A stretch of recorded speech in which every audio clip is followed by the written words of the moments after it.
we'll do our own talk about the Emperor and stuff, like with chat and things. Then we move into how it's going to work in the ExileVerse, different ideas, what it could or couldn't be, and then chat will get involved then. Some of the best ideas we've had on the channel have been chat, to be honest with you. Yeah. They're very, very, very good. And we are live, so thank you. The ExileVerse streams are very entertaining. Oh, well, thank you. I wanted to... The reason why I'm doing the new version is because last time we did the whole plethora. We did the whole thing. Right? We did everybody, you know. And towards the end, we sort of lost track of what we did with the first couple of legions. It was like, wait, did the lion turn up? Is he dead now? Like, what did we do like 6 months ago? So this time I'm making copious notes of what we're doing to make sure that later on, people are going to be like, yes, this is what we're doing. So I should post this also in at least 3 Discords at the moment. Let's do this one. How's it going, Board? How's it going, man? You will actually be playing with Board, Nick, in ExileVerse. Oh. Yeah. Very good. We will be... I'm excited for that. I know situations have circumstances have prevented me, but I do have a concept, and I am very excited to play. I think we're like every game we've tried this year has ground to a halt because of just people being busy, and you know, shit happens. The veil will lift. Yeah, of course. Yeah. Let's mark this in there. Oh, streaming. Cool. Awesome. The veil will indeed lift, but it's one of those things where it's the curse of all role-playing games in that I wanted to say this as well. I've had a lot of ideas with different role-playing games, but I really want to get the 40k one off the ground first. Yeah. I know we got ExileVerse, that's cool. And I mentioned Vampire, but like I want to do 40k first. Man. It's such a cool idea. Vampire, man. And we'll get One to day. it. We will get to it. Yeah. But it's more me talking about, you know, a lot of other people are doing Cyberpunk too. So I think we're gonna do Cyberpunk like into May. That's what I was thinking. So 87 comes back late April, and then we'll start ExileVerse in like May. And we'll do it there. Perfect. And then if we get time, then we can start our Chronicle of Vampire as well offline, so we can just hang out and hell yeah, dude, do some crazy shit to people in London.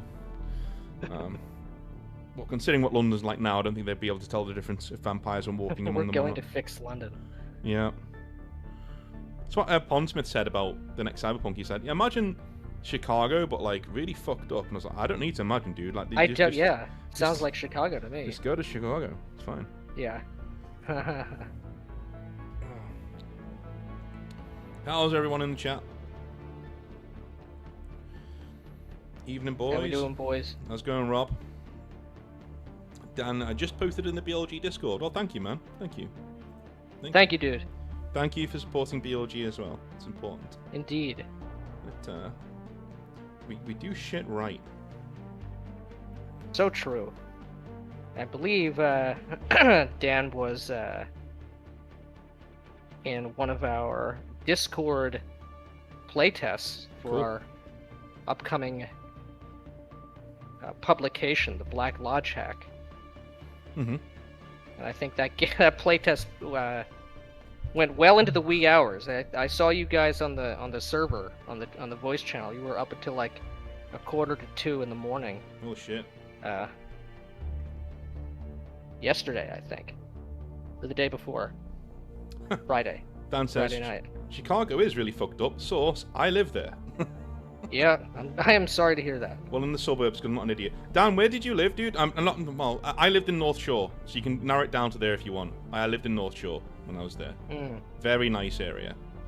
So I was very lucky to live where I was living. I felt like a shark living on a mountain. Like the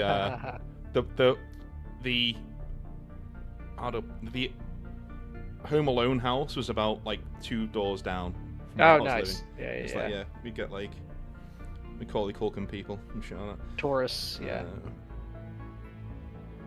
Lives in Elgin. Oh, shoot, dude, I know where Elgin is. Yeah, that's crazy. Schaumburg. Okay, yeah. I know where you are. Yeah, I need to get back over there at some point. I think when we do Austin, we're gonna have to go up to Chicago for at least a couple of days to see family and stuff. Cool. Yeah. I'm excited for that as well, too, man. Yeah, internal flights aren't that bad. It's gonna be badass. It's not too bad. I might. Do you have to go into to Dallas and then to? Yes, I think it will be Dallas, Fort Worth, and then it'll be up to Chicago. Yeah. That flight is no time at all. No. Dallas to Austin, obviously. No. I mean, it's not. Yeah, internal flights in the US aren't a thing really. It's like getting the train in the UK. You just jump on, you're there. It's not really a big deal. In fact, I think it takes less time to get to Chicago than it does to get from here to London, considering what a shit show we have in public transport. Oh man. Yeah. It's rough everywhere. Privatize the railways, man. That's what you get. Nobody's held accountable. Oh, there's direct from Austin, Dan. All right, cool. All right, cheers, man. Nicholas One, how's it going, dude? What's up, dude? I wanted to bring up, before we go into the Emperor, your stream, well, no, your video on RuneQuest the other day. Oh yeah. Yeah. Really cool stuff. That's some notable people have responded. I know. Yeah, I was very impressed. Yeah, I was not expecting that at all. And they did. They Chaosium got back to you, and they seem pretty cool. Yeah. They seemed like they took your arguments for what they were, as in a fan. Yes. Saying this can be better, and like I really love this. What you've built. It's a very good sign. Yeah. If only GW would have the same response. Yeah. Many such cases. But I was very impressed by their response. I really was. I thought it was really, really mature of them. They could have just come back or just ignored it. And I think Matt said that as well. He said like the easiest thing to do would just do nothing. But the fact that they of came course back, you know. Yeah. Say and say nothing is oftentimes the correct move for a company to make. I believe Matt said this as well. You know, regardless of whether the criticism is right or wrong, or has a point or doesn't have a point, you cannot spurg out on your customers. It's just a bad look. And we weren't mean-spirited. The video was not mean-spirited, and it wasn't intended to be taken that way. So it was, it's encouraging and uplifting to see a positive response. I think they're taking it seriously. I think they recognize there is this kind of a problem. I feel like, I don't know, as with several of the other comments on that video, they had an experience watching that video going, oh fuck, yes, that's what it is. There was something there, something wasn't working, but I couldn't articulate it. I couldn't, concretely conceptualize it. This puts words into a sort of feeling I had as to why things are sort of off kilter. So that's great. That's what we want. We want RuneQuest to succeed. Well, that's the thing. Should. Like, if you ignore fans, thank you, board, for the 5 memberships, man. Awesome of you, thank you. Considering I left you high and dry in Darktide the other night, you were very good for doing that.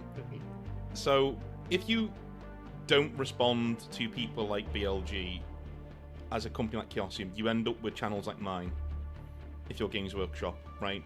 Where the discourse when I started the channel was very helpful and, hey, you know, this is great, I love this hobby. And it starts to...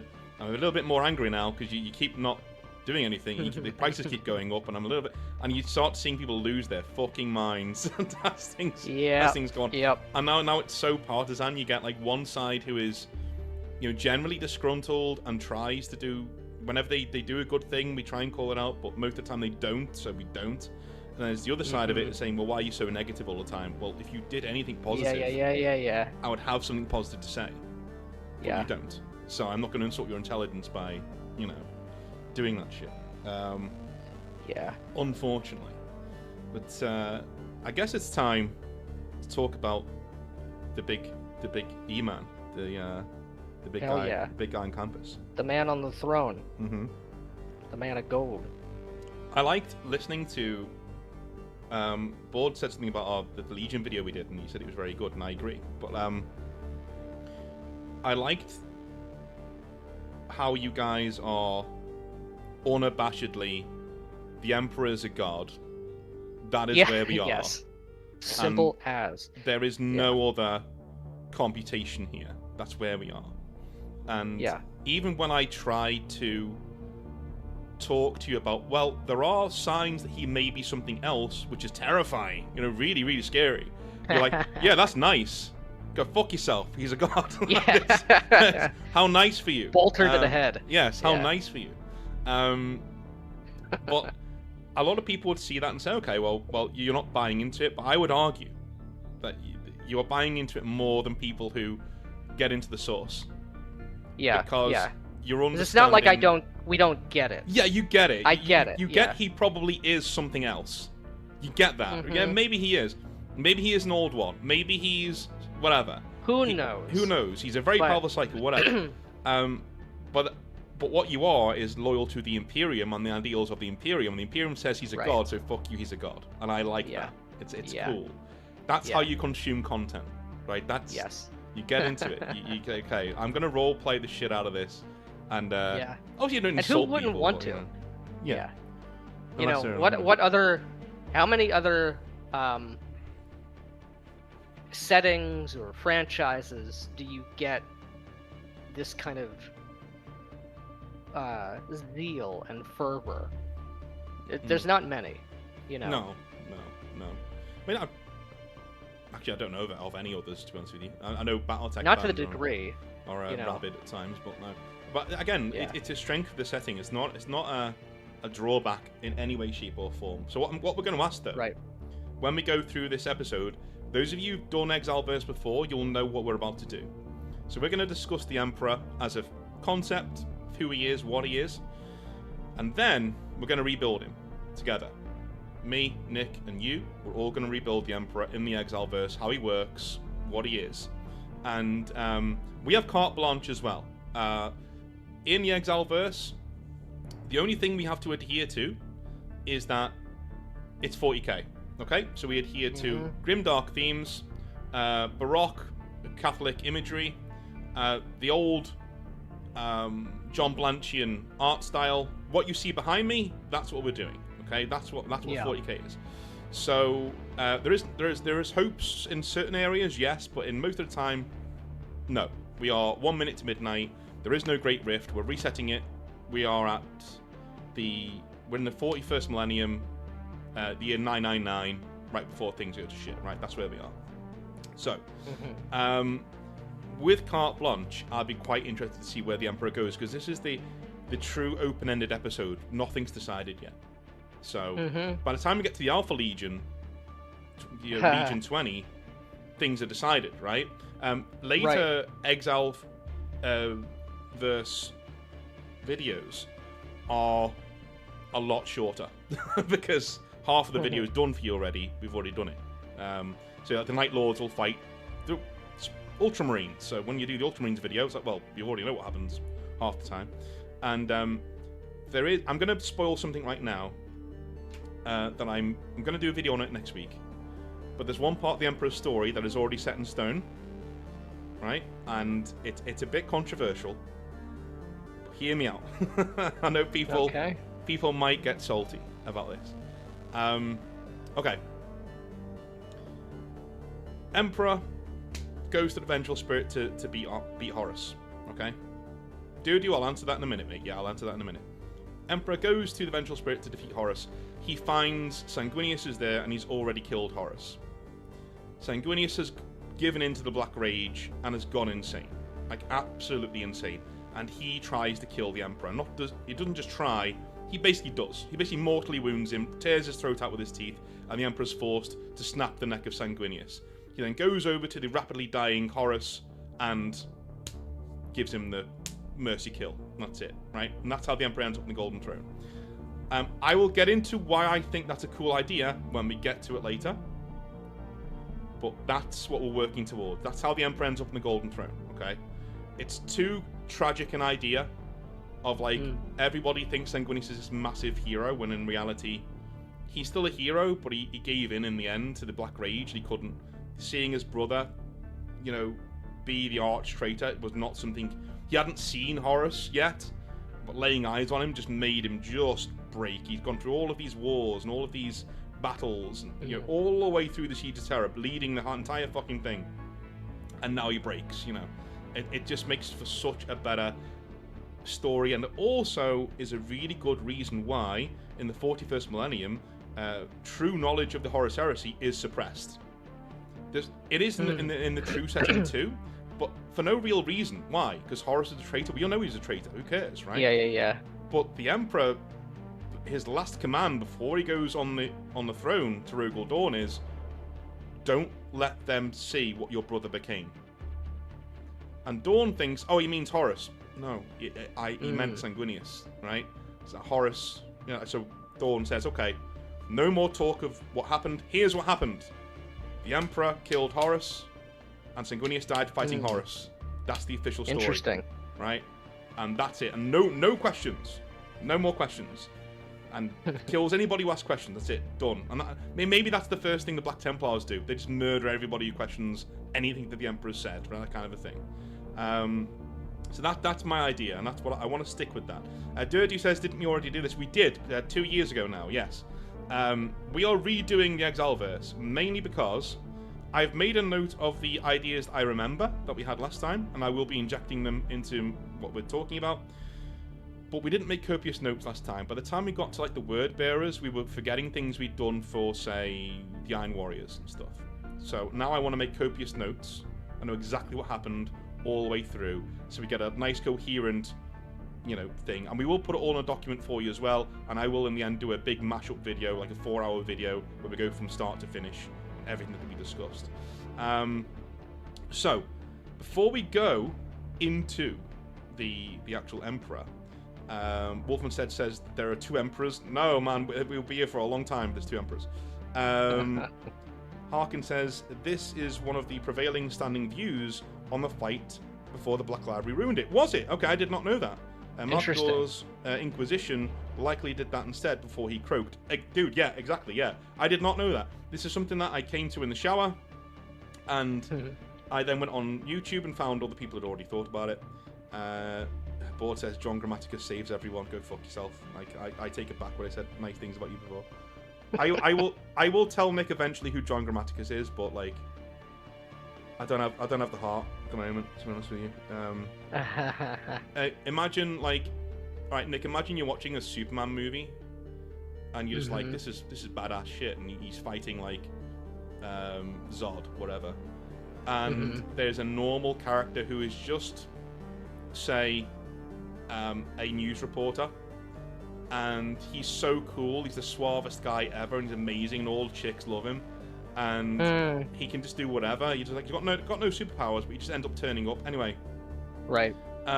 He's got all these quippy, you know, Marvel one-liners and all this other cool stuff. It's awesome.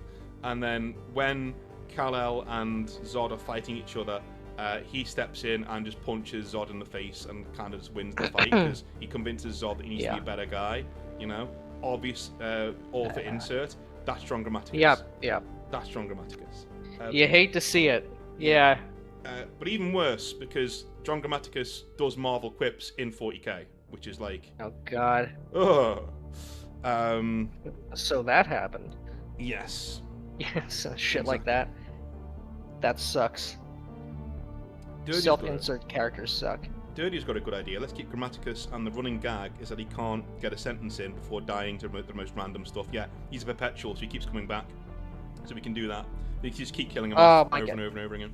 So I don't want to derail the conversation, but derail, man, go for it. This is maybe we can talk about this at another time. Although maybe it'll even come up with regard to the Emperor. But this notion of like a species of being called the Perpetuals. Yes. That seems terrible to me. I think that's shit. It is. Yeah. And the Emperor is also a perpetual, apparently. Yeah, the Emperor should just be the Emperor. He is a unique entity unto himself. I agree. I agree. But I mean, we'll get into that. I mean, we are so the Emperor's first servants in the lore of 40k are other perpetuals, and they help him throughout history they help him throughout history to perfect his genetic tampering, to basically, you know, safeguard the Earth. And whenever the Earth has been or humanity's been in peril, the Emperor stepped forward in history. So he was Alexander the Great, and he was Jesus, and he was a bunch of other people throughout history who have done things that have changed the course of history for the better. I think he was also Martin Luther King. I think it was actually it's actually in lore that he was MLK. Like he was the good man in Memphis. It was one of his oh my god. It was one of his dudes, yeah. So throughout history, he's like poked us in different directions, essentially, which is crazy considering. Like I don't know. I'm not going to get into it, but yeah.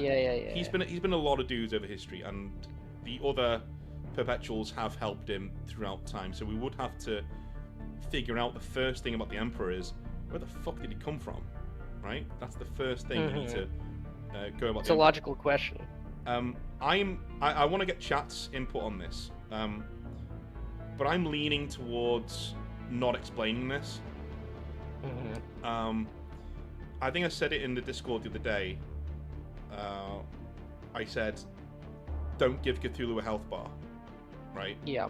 The minute you give something a start, it has to then have an end, and it becomes finite. And I don't really want the Emperor to be finite. I want him to be, nobody knows where he came from. The Custodian Guard have an inkling, and maybe we can even hint that it's too horrifying for them to speak about. You know, there's the one thing that they think they know where he comes from, but they don't tell anybody. I'm not sure. What do you reckon, Nick, about the origins of the Emperor? I can tell you the theories if you like about where we think he might come from in the actual world, but like we can explore that because it is interesting potentially to give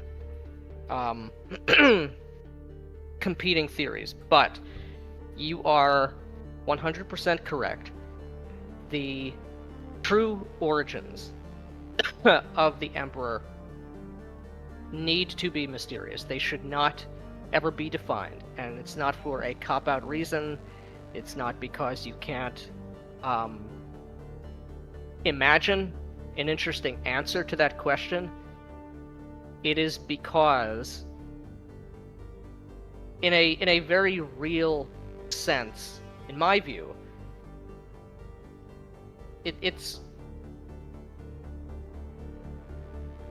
the mystery is itself the true and literal origin of who and what the Emperor represents. He's Osiris. He's the once and future king. He is the wounded, old, decrepit man on the throne, and with his ill health, the entire realm also participates in that decline and in that sickness. It's very Arthurian in that regard. Where he came from isn't not only is it not important to answer the question, would be anathema to putting over who and what the Emperor is, like thematically and narratively. I think we've got, so in actual, number one point. Do people in the Christian faith, we won't get too far into this, or Islam or whatever, did they explain where God comes from? Yeah. No, because he's fucking God, right? Right. He's always been there. So with the Emperor, Games Workshop have tried to put in a few maybe explanations of where he comes from. I think I touched on this in the Legion video as well. The first one is that he might be an old one, and the old ones are these frog-like creatures, don't ask me why, who created the whole universe and seeded it with life, essentially. They were killed by the Necrons because the Necrons are fucking awesome. And the last old one came to Earth. He couldn't trust the Eldar because they created them. They were now too arrogant. They couldn't trust obviously the Necrons, so he went with, okay, I'll choose the humans and I'll advocate for them. And he either became the Emperor or seeded the Emperor or whatever. He did that. That's one theory. The second theory is that ancient human shamans back in the day could sense the warp, and they had premonitions on what the Chaos Gods are. Before some of them were even born, which is weird, but whatever. Although we are told once a Chaos God is born, he's always been there from the beginning of time. It's just how gods work. Okay. Whatever. So, these shamans do the only sensible thing, and they commit ritual suicide and make their souls as one soul that is then born in a human infant. They will become the Emperor. They want this avatar to guide humanity. Those are the two main theories. The two main big theories of where the Emperor came from and why he's walking around Earth as some sort of Conan the Barbarian Giga Chad. I think they both suck. Yeah. And I think even if you combine them, which I know Lewitin tried to do on his channel, it sucks. I don't like it at all. I think it's just... You can hint at what the answer is without giving away what the answer is. And I think every time they go over this sort of shit, it just strips away a little bit more of the magic. Right. And I don't want it to. I'm going to read out what Durdu said, because I think he said something pretty cool. He said, more important stuff should be how the Emperor sees himself. When he looks in the mirror, he should see something like those photos of multiple face layers on top of each other. Well, that's one thing about the Emperor that I really like, in that he's so powerful as a psyker. He can force you to see him as he wants you to see him, right? So when he's speaking to the Adeptus Mechanicus, he's like the ultimate scientist, and he can make anything work, because of course he can. He's the Emperor, right? So they call him the Omnisire, right? He's the Omnisire. He's our guy. He's what he is. Whereas when he's talking to a warrior, he's in golden armor, and he's this huge dude, and he's, that kind of a thing. So I like that, and I really liked when a Sister of Silence on Terra looked at him on the Golden Throne, because she sees through all psychic bullshit, because she's a blank. She just saw a normal, good-looking man who had very old eyes on the Golden Throne, who looked like he was in real pain. And that was like the most human bit. I was like, dude, that's my guy on there. He's holding it back for us. That's what he's doing. And she's just like, she just starts, this is Sister of Silence, she just starts crying. She's not supposed to talk, and she's talking. Like, she's like, can't believe that's horrible, like what he's going through, like on that throne. I was like, dude, that's the shit. That's the good stuff. So I'm open to the audience's interpretation. If you guys want to give us a reason why we should explain the Emperor's origins, then I'll take that on board, and maybe we can give it a go. But I'm leaning towards not explaining the Emperor's origins at all, and just leaving it as it is right now. I don't know. How would you feel, Nick, about hints? You have like the custody saying different things of, well, I'm getting visions sometimes that he's from here, or he was born here. I mean, having him born in Anatolia, I'm sorry, Turkish people, but like, I know I have to take that away from you, but us knowing where he was born is even too much for me. Yeah, that's crazy. Ridiculous. Yeah. What even is Anatolia in the 41st millennium, or even in the 30th millennium? Yeah. I'm hints are okay. But again, you have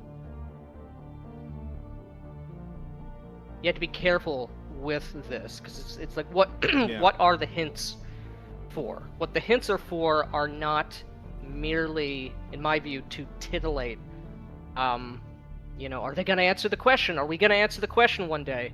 No, it's the hints are a glimpse into the sort of worldview and the mindset and the philosophy of this character or this faction. So they're going to be flavored by that. It should more than giving you an interesting what if scenario as to what the ultimate true origins of the Emperor are. They should be an interesting and exciting look into how this group, this faction, or this character operates. So, you know, maybe it may make sense for some of the Eldar to believe or suspect that the Emperor is an old one. What other thing in our racial memory had this level of power? Because he's certainly not a Necron or a Catan. He's something else. Maybe the Mechanicus, in addition to thinking he is the Omnissiah, perhaps, what's the thing that's supposed to be at the bottom, at the center of Mars, the Void Dragon? Yeah. Maybe the Void Dragon is a Catan thing. Maybe the Void Dragon is an old one, and the Emperor subjugated. Maybe an old one did come to Earth a long time ago, and did guide some of humanity. And one of the first things the Emperor did is he fucked his shit up. See ya. You know, get in the box. Another good chat suggestion. The Emperor could be afraid of what he is himself. He could actively suppress the information of his past self from himself. If he actually, you know, he thinks, well, I don't know where I come from. And I'm getting a hint here that it's way above my pay grade, so screw that. I'm jettisoning those memories. Goodbye, sort of a thing. That could be pretty cool. I would push back on that, because, and so I'm looking at Durdu's previous comment that we went through. I don't think it's a good idea to have the Emperor sort of be comprised in any way of self-doubt or self-loathing or what have you, even in a little bit. I don't, and more broadly speaking, I don't think the Emperor should be a point of view character. I was about to say that. With the possible exception of very, very, very rare exceptions. Yes. I think the only time I want to see him as a point of view character at all, if at all, is when he's in the throne room and when he's in Horus's bridge fighting Horus. Right, that's it. Yeah, you know. Yeah. That's it. I don't. The minute you go inside of his head, he becomes mortal. He becomes lesser. Understandable. Yeah. Love the suggestion, Durdu. Keep them coming. And yeah, I know we got great. Nothing against. No, of course not. We've got like 25 people here who jump in with some ideas if you've got any ideas. But okay, yeah. So we've established that the Emperor's true origins are going to be obfuscated and not there. The problem is, and Games Workshop face this problem too. How do we get him from being born to the Unification Wars, where he unifies Terra? We know the human empire from Earth. The Imperium is not the first one. We've had one before. The Emperor was involved in that somehow. He would have been, because he would have lived through it. Called the Golden Age of Technology, or the Dark Age of Technology, confusingly called sometimes, where humanity was so advanced that it was able to get the Orcs, yes, the Orcs, to sign a non-aggression pact with them. They were that advanced. They were able to just obliterate entire civilizations. It was heaven. You know, we were going out there and just like annihilating everybody Just who didn't want winning to play every ball day. with us. Yeah, exactly. It was Helldivers on Damn. steroids, and we were just out there doing our bit. We were incredibly enlightened, and eventually, of course, I would really like to get rid of this. We'd create AI, and it turns against us, and there's a big hoo-ha, and essentially, the warp starts to not awaken, but get more violent, because out there on the other side of the galaxy, the Eldar are murder-fucking each other into oblivion and creating Slanesh, which is essentially creating the warp becomes unstable. We can't travel anymore. So not only are we now facing this incredible robotic threat in the form of AI Terminators, now we're doing it on our own. The one really elegant piece of 40k writing that I absolutely adore is when Psychers awaken because of what's happening in the war. We start getting Psychers apart from the Emperor. Most of the only people who survive this, because all these people become possessed in the end. They become possessed by demons, huge demonic invasions happen, annihilate most of the human civilization as well. The only ones who survived are the ones who were religious nut jobs, who killed all of the Psychers as soon as they were born or manifested. Which is why the people in the 41st millennium are so backwards, is because they're the descendants of these people who just... And I was like, that's so elegant writing. I love that. It's A, then B, then C, then D. It was great, and I want to keep that. So we've got to now navigate what the Emperor's doing in these wars. I think we can kind of gloss over. We can just say, yeah, there was a human empire and it went away and it was devastatingly horrible, and now the Emperor's there. Or if we want to, we can just swipe that clean and have the Emperor be born maybe after everything's gone to shit. After the human empire's gone away, Terra is annihilated and is not unified, and then the Emperor is born. Then he's born to unite, or he not born, but he reveals himself. He's now, all right, now here I am. I'm the Emperor, right? So if we're not discussing revealing where the Emperor came from, then maybe his first, hey Malleus, maybe his first appearance should be the start of the Unification Wars, where he just says, I'm the motherfucking Emperor. Of what? Of man. Yeah. All of you. Do you know what I mean? Like, of Earth? No. So maybe that's what we do. Maybe we just hand wave the conflicts that brought us to this pass, and we let them be in the annals of history. Maybe the Imperium says none of that history matters because the Emperor wasn't there. Now he's here.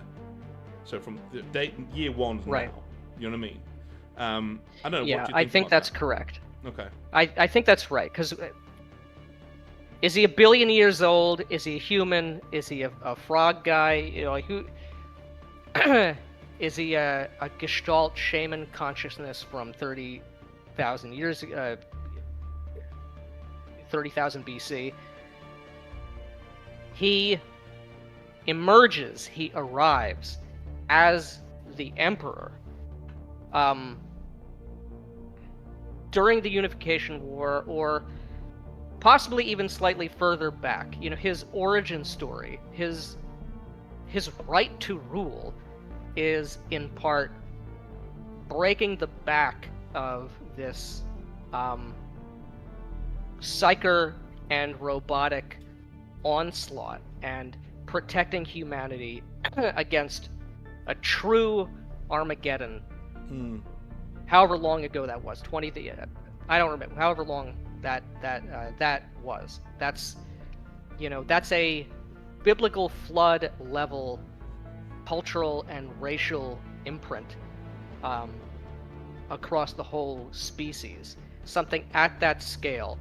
And when all was surely lost, one man, a fucking badass, stood against the endless tide and kept humanity alive. Do you know what could be a really awesome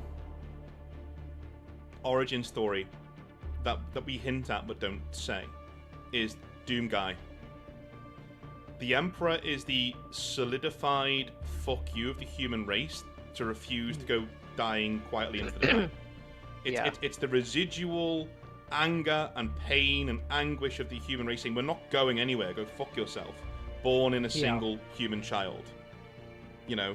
That's a great in-world theory. Yeah, we don't explain it, but like maybe we hint towards like he's our like here he is. He's the human paragon. Here he is, and he's here to save us, sort of thing.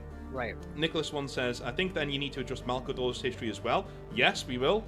Mal is very important, and we'll get into him a little bit later on. I'm not sure Nick knows who Malcador is, so it'll be very interesting to hear what his I've thoughts heard are the name. I know he's a lore character who is dead. Yes. Now. He's awesome. He's an awesome character. Harkin says, bringing out the classics, which I like. Anatolia is considered the Orient of Greece. Its first allies were the Achaemenid Empire, who spawned Persia to mainland Greece, subtly implying he's a Pontic Greek, like the Byzantine Empire. I mean, I like the way it's all linked together. I just don't think we need it, Harkin. Do you know what I mean? I like the hints, and I like that Games Workshop for once read some fucking history and made it a thing, but I don't think we need the blow-by-blow of here's what his mum's address was, you know, here's what his uncle was, you know. He was born in a street on, you know. Yeah, I mean, I like your... I commend your ability to forge those links, because that's quite a hard thing to do when you're reading and or even listening to something, so... yeah, so... Alright, we sidestep all of that, and we get rid of it. So Malcador... I need to explain who he is first, and then we'll get into what he's going to be in our setting. So Malcador, and here's why we're redoing the ExileVerse, because he didn't appear in the original ExileVerse, which he should have done. He is basically a psyker, and almost as old as the Emperor, thousands and thousands of years old, one of his oldest friends, and he's second only to the Emperor. This is the kind of... He's a psyker who, when Horus was being a little bitch... before he turned traitor, he was just throwing a fit over something. Malcador just had enough and just like made him lie down flat on the floor. There's a Primarch in full armor, you know. He said, "No, get down on the floor, get on." Just with a sheer mind. He's only like 5'8". You know what I mean? He's a normal sized dude. You know what I mean? Get on the floor. And he gets down, and Horus gets on the floor and is just choking, and the Khan standing behind him going, "Told you shouldn't have pissed him off," kind of a thing. He's like the uncle who has permission to spank you as well, you know, that kind of thing. Yeah. When the Emperor goes to fight Horus, somebody has to be on the Golden Throne to stop the demons from piling through and destroying Terra. That's Malcador. He gets on there, and he has prodigious psychic might, but it annihilates him in the end. He's burnt away to a crisp. He's incredibly intelligent. He founds the Inquisition, and most of the apparatus of the Imperium is him. He's the first High Lord of Terra, the Emperor's right hand behind the throne, sort of a thing. And he's the one who's privy to nearly all of the Emperor's plans. All of the Emperor's contingencies going forwards. So that's who he is. If we're not explaining the Emperor, though, I'm not sure we can start explaining Malcador, because if you explain Malcador, then you're hinting, okay, the Emperor was always around back then, and he was always doing this. I had an idea for Malcador, and I want to get your take on it, and chat's take too. There's a story called The Last Church, where the Emperor is being a little atheist bitch from YouTube, and he's going to the Last Church on Terra, and he calls himself Revelation, because of course he does, because he's cringe at this point. And he's arguing with a man of faith about this guy's faith. Basically trying to strip it away from him, which is the cruelest thing you can do, by the way. If somebody's, like, got faith, and it's getting them through life and they're happy, fuck you, people, for if you've ever tried to, like, explain somebody's God away, go fuck yourself. Yeah. Like, don't do that shit. Actually, don't you know we're all atoms and we're all going to die? Yeah. The universe is going to burn. Like, fuck you. No. Horrible. So, that's what the Emperor tries to do. I would like Malcador to be that priest. I would like Malcador to be like, do you know what? I'm going to burn this church down. And the Emperor says, why? And he's like, well, I'm not going to tell you. But the reason why, I think I found God. He's walked into my church. Like, he's like, Yeah. what do I need this church for? God's right here. You know, that kind of a thing. So, like, he's this incredible psycho, incredibly powerful, and he's the last human priest on Earth. He's holding out, and maybe it's like this weird form of Christianity that he's got. You know, he's like the Christianity 30,000, 10,000 years into the future, where they're all Mormons and shit or whatever, I don't know, and they're all like trying to be like, well, we're waiting for God, and then God walks in and tries to convince them God isn't real. Because that's the kind of shit God would pull. I think he would pull anyway. You know, I don't know the guy. So that's what I'm thinking. I'll read out a few comments, and then we'll get to what Nick thinks about that mad idea I just had. So Nick says, or Nicholas one says, I used to have a pet theory that Emperor is just Malcador in disguise, but since I've grown to dislike it since it subverts the Emperor's divinity. Yeah, it kind of does, but it's quite a... I like it, though. It's pretty cool. Dirty says, the Emperor could show up at the end of the Dark Age of technology. He leads Terra against the violent warp. The decay of Terra comes from losing all supply lines. Maybe. I mean, I don't think we need to...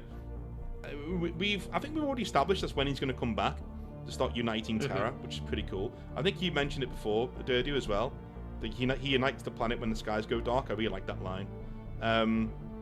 Dark Knight says, the idea that the Emperor could be defined, even if it's the most powerful human, cheapens him. Not knowing how he works, added to the argument that he is a god, no matter how he feels about it. Yeah, I think that's what we're going with as well. Yeah, I think so. Yeah. Thank you very much for that, man. Nick, what do you reckon so far on Malcador? So, I have a couple thoughts. Your idea, I like it. And we've said last time, I really don't like the Reddit atheism presentation. I don't like the imperial truth. Now, one way I could sort of stomach that being an explicit part of his backstory is basically doing what you've suggested. Because this character, Malcador, this guy is, what's the word I'm looking for? This is a mortal, at least at some point, human man who is such a badass that he is someone for whom the Emperor himself must give pause. So he said, this again, talking about the Arthurian analogy here, he's Merlin, is what I'm getting here. So I think Merlin is mysterious.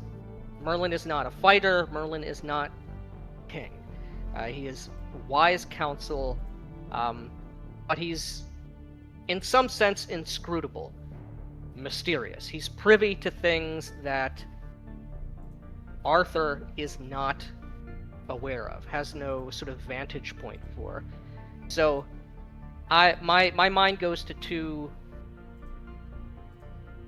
I have two thoughts here. One, exactly what you said. The Emperor is doing his thing, and we're doing the Imperial Truth or something similar to it, and this fucking guy, this is the last priest in the last church, is so undaunted by the Emperor's Redditism, and so his force of personality, his conviction and his faith, and his logic of it is so impressive that it cures the Emperor of his gay atheism. His Redditism. It's Redditism. Yeah. It's just the Reddit atheism. He feels it leaving his body. He goes to the church and gets red pilled. Is what we're trying to say. Yeah, exactly. He just Which that's fucking badass. Yeah, the Emperor shouldn't stumble very often, and you want a guy who could sort of match his energy. So you do that thing. He should stumble. I just think he should. The Emperor should be open to new paradigms. Yeah. Right. So maybe, thank you very much, Dark Knight, for the €2. He says, Big E allows the last Catholic to worship. Yeah, exactly, yeah. If I remember correctly, he allows the last Catholic to worship, yeah. The Emperor's story is very Christ-like. You know, he unifies, you know, there's a tremendous sacrifice. He willingly suffers, you know, and that sort of moment is crystallized and is eternal, you know. He willingly goes up onto the cross. He's both God and man. You know, you don't have to look very hard to sort of see this. No, I think having the Emperor as a complete atheist before meeting Malcador is cool. I like that. And in walking in, and Malcador's sheer psychic might that he doesn't use. He's probably where he has it, he just doesn't use it. He said, no, my faith is all I need. I don't need this psychic might. And maybe when they see each other, they meet each other, they get a sort of premonition of the future they're going to have together. And so the Emperor says, okay, well, if this guy's so important to me and he believes I'm God, and I maybe I should listen to him. Yeah, I look like a god. I have the powers of a god. And then Malcador's like, yeah, because you are a god, I'm going to burn this church down because I no longer need it. I finally found God. I found you. Like you are going to lead the human race. And maybe that's when the Emperor's will is made iron and steel. Then he's like, okay, this is what we're doing. Me and you, we're gonna unite the human race, and we're gonna take it to the stars. Maybe the Great Crusade wasn't even gonna be a thing, right? Yeah. Maybe like you're gonna unite Earth, and then them sitting down goes from the Emperor saying God isn't real to saying, not only is he real, he's me, and we are going to conquer the stars. Me and you. Like, you know, I didn't think I could do it, but now I've got Malcador and your mind, I can do it. You know, maybe that's what we do. Sweet Pete says, the Emperor is a dude. The God Emperor is a retrocausal god from the future that empowered him, in my opinion. Okay, interesting. I think so. I think the problem with that, Sweet Pete, is that we're introducing more moving parts. And a concept like the Emperor should be very simple. Because he is one of these spokes around which the entire setting is going to turn. The more fiddly bits we have with that, the more fiddly bits we had with that, the more issues we're going to have going forwards. Harkin says, Digenis Arcturus, a famous warrior from... Dude, you're all about history today, I love this. From Byzantine mythology, was a defender of the empire and once faced death and lived. It's stated he's immortal. Several heroes could be Big E through time. Yeah, they could. We're not going to explain it. Right. Yeah, they could. We don't say they aren't. We don't say Jesus wasn't him. We don't say any of that shit. We just say, you know, maybe he was around, maybe he wasn't. He's not going to give us any answers because maybe he's forgotten them. People forget. They live for a long time. Okay, so we've got Malcador. We've got Terra United. A second thought, if I on Malcador. Maybe this doesn't make sense or it doesn't fit with the timeline. You could do an either or maybe you can sort of make these both work if it makes sense. What if, you know, Malcador being a sort of Merlin figure, he has an eye into beyond the veil, into you know, in this case, the warp, etc., etc. Is it conceivable that the Emperor is just not aware of the significance, the existence or the significance in any real way of chaos or the gods of chaos? That is coming up before next. Malcador. Like we're literally like we're about to get to that point now where we have to decide. So there's a point in the Warhammer 40k lore where the Emperor is a powerful psychic being, very, very powerful, but he goes to a planet called Molech as he's branching outwards. This is what I don't like about it in the actual lore as well. The Emperor leaves Earth so many times and just comes back. Like, how has he left Earth? Like, he needs ships in Warhammer. He's actually on a ship and he travels around. So where did he get what? Anyway, so he goes to Molech, and he goes into a portal to talk to the Chaos Gods, and he makes a bargain with them that we don't know what the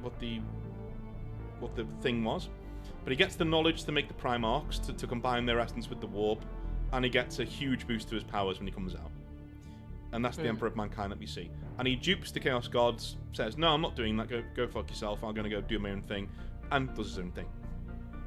Never liked it, very silly. Why does he get to do that when Horus did the same thing, and as soon as he turned against Chaos God, they just withdrew all of their power from him? It's like, well, you know. So we need to decide now, essentially, the way you were going in your mind, the relationship between Chaos and the Emperor. Has he always known about it? And I think this is a cool one for, like, me and Nick will give our 10 cents, but I want chat to decide this one. We will pick out an idea from chat on this one. So we will talk about it, but we'll pick out an idea. Because in essence, it's the most important relationship in Warhammer. It's like, what does the Emperor think about Chaos? Where does it come from? And, you know, how long has Chaos been there for? Is it eternal? I know Slaanesh. I like Eldar birthing Slaanesh. That's pretty cool. So maybe that's the youngest Chaos God. But where do we get all of this soup from? You know, what does the Emperor think about all of this kind of stuff? Is he willing to use it? Is he dead against it? Is he... Perhaps one idea could be that the way Malcador convinces the Emperor that he's a god is by showing him that Chaos exists. Right? Pulling back the veil and saying, hey, look at this.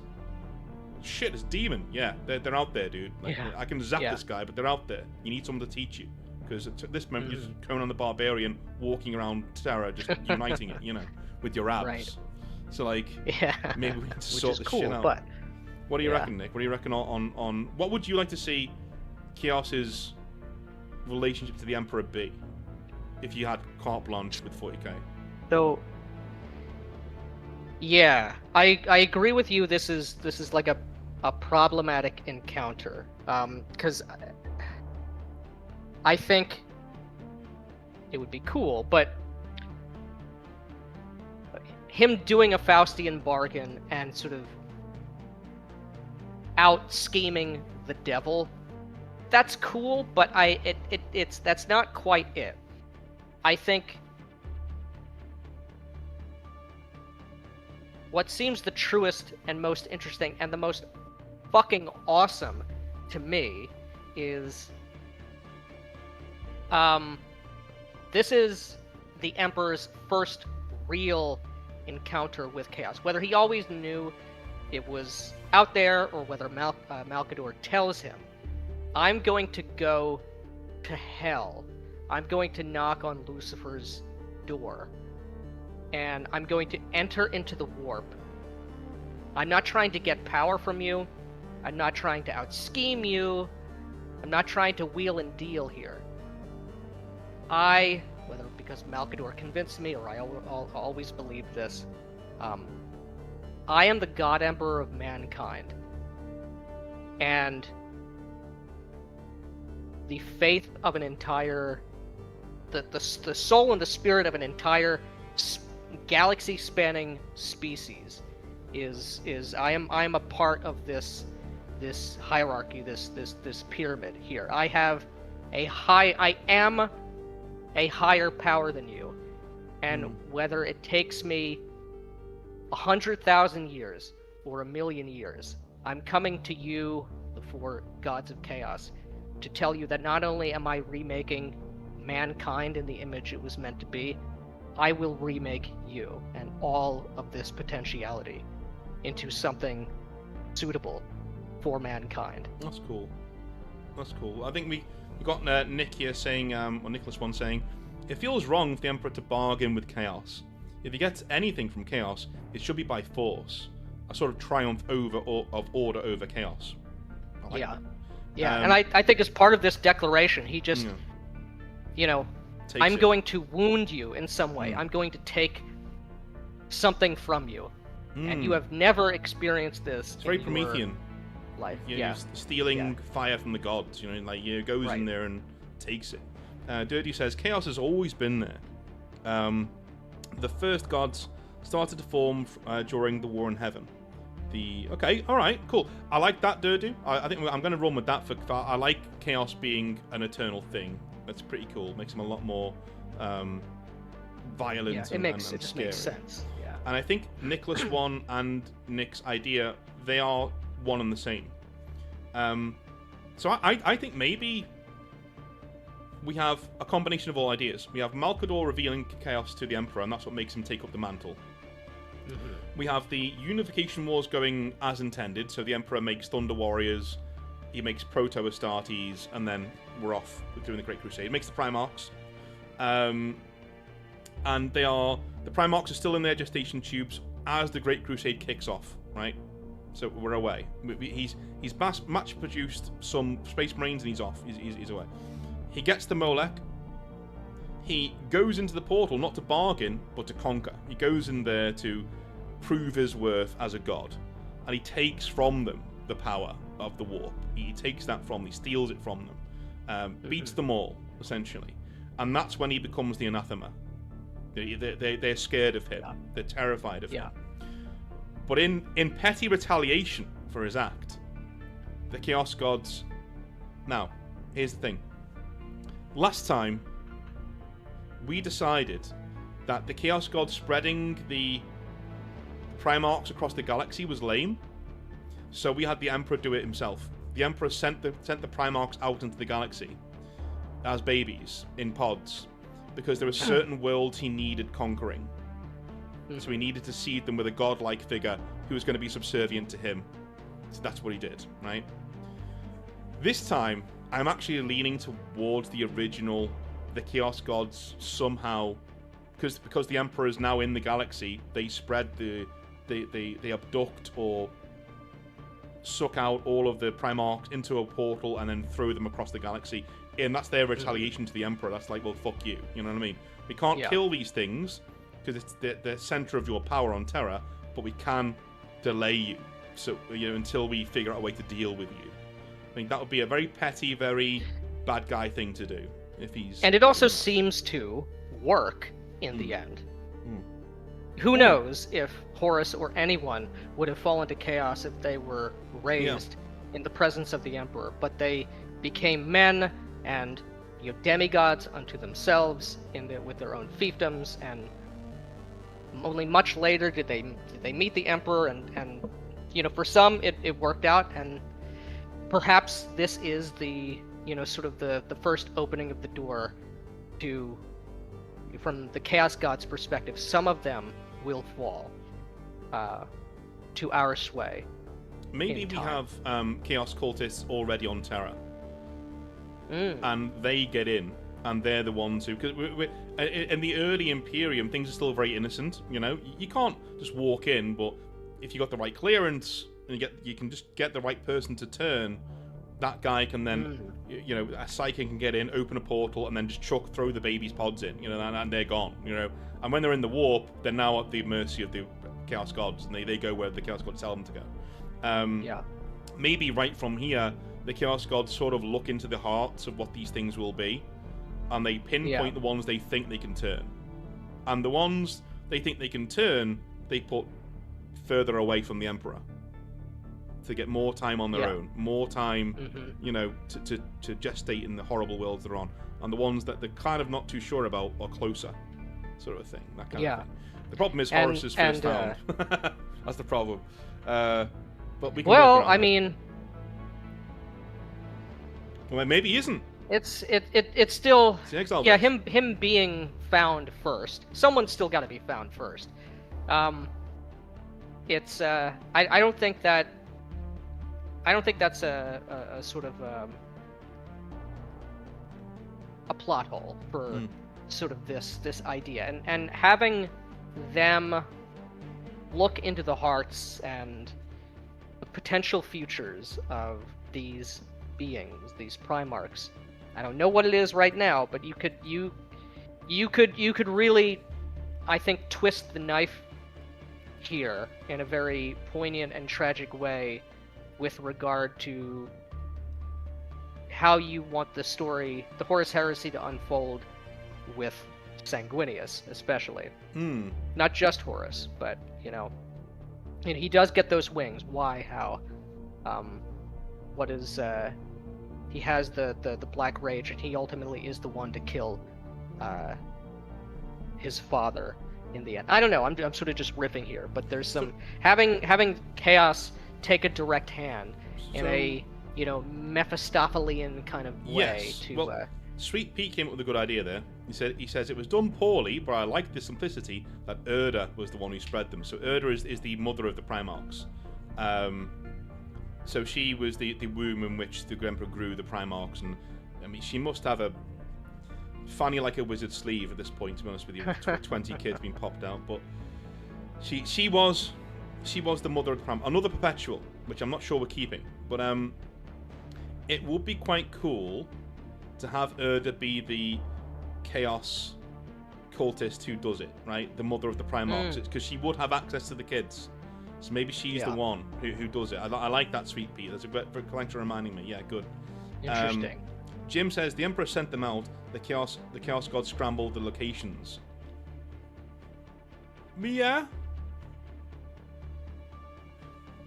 The issue with that is that the reason why we had the Emperor send them out was because the Primarchs who turned blamed him for being on those bad worlds, and it worked really well because he sent them there on purpose.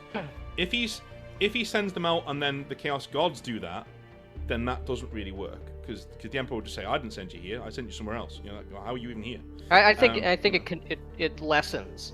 Yeah, a little bit. If the devil is going to do it, make the devil do it. If the Emperor does it, have him just do it. I think it's really like a really petty thing to do. Go after the kids. It's such a chaos thing to do. Do you know what I mean? Like, I'm gonna hit you where it hurts. I could fight you now. Like, Khorne be like, I could fight you now, but that's not gonna hurt you. But I know how to hurt you. That kind of thing. Yeah. And he goes, and it's an evil thing to do. That's why I quite like it. It's like a very chaos thing to do. It is also, just saying, very fitting if it's all a woman's fault. Just putting it out there. Yeah. I mean, time immemorial. Matt says, late arrival here. No worries, mate. Maybe Erda spread them because she saw a flaw in the Emperor's plan. Maybe a willing or unwilling pawn of chaos. Yeah, I like it. Yeah. Well, that's how chaos works. You think it's your idea. It's not. You think it is. Nicholas one says, Erda being the Morriganna. Oh, yes. Yeah. Yes. Yep. Absolutely. Yes, absolutely. All right. So we are about halfway through the Emperor's story. So I'm going to take a quick piss break. All right, I will do the same. And I'm going to get me some tea. So I'll be back in a minute. Yeah. So will Nick. We'll see you in a sec.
There we go. We got through that first half pretty quick. I'm pretty impressed by that. Hell yeah. Making all the pieces fall into place. Well, that's why we're here. Is to fix Games Workshop's mistakes and get all sorted. So far, we've cloven pretty close to what DW have done, but we've made stands and given concrete answers where there should be concrete answers, and we've taken them away where there shouldn't be any. You know what I mean? Yeah. And it's a lot more elegant in the way this has been told. It's tonally consistent, I think. Well, I think with it's important you get this right, because this is why the original Star Wars trilogy is so beloved. There are so many handholds to grab onto of Western civilization and what's important to us and what we were told by our parents. It's all there. And combine that with World War II movies and samurai, we're away to the races.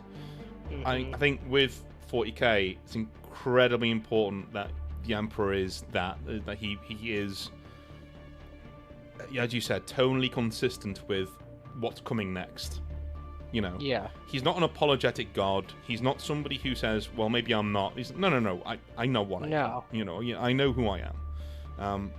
Because it's strength, and you should be inspired. Like we don't need this ratty, snarky atheist or this guy who speaks in riddles all the time. Like the Master of Mankind book, which is what we're showing on the screen, like the background, that's the cover art.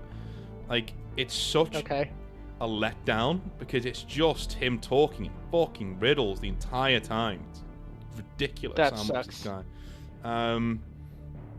But you seem it's a lack of courage on their part to commit to the bit. Yeah. You know. Yeah. Mali says, being good, just painting while I'm listening along. How has your weekend been? Great, man. I've got lots of painting done. I've got my Exiled blades on the go. I've painted a few of those. I've been playing a lot of Space Marine, and just chilling. I had my kid yesterday. She's doing really well, and yeah, everything's fine. Touch wood, everything's good. We got I've just finished some Bladeheart Veterans, and I'm gonna be hopefully finishing the army by the time I go away next week. So hopefully we get it finished, and I think Nick's doing some AdMech over there. Where are we? Yeah, we got a horse. Cerberus. Mech horse. What is it? The Sulphur Hounds, and what's the other one? Don't know. I'm not a AdMech aficionado. Anything Ones human, that don't breathe fire. I'll tell you, but AdMech are barely human, so. Yeah, that's true. My forte. It's crazy. Like I was playing Space Marine yesterday with my mate Steady, and I was naming like Imperial Guard tanks. Oh, there's a Valkyrie, there's a Lehman Russ. He's like, dude, you're such a fucking nerd. It's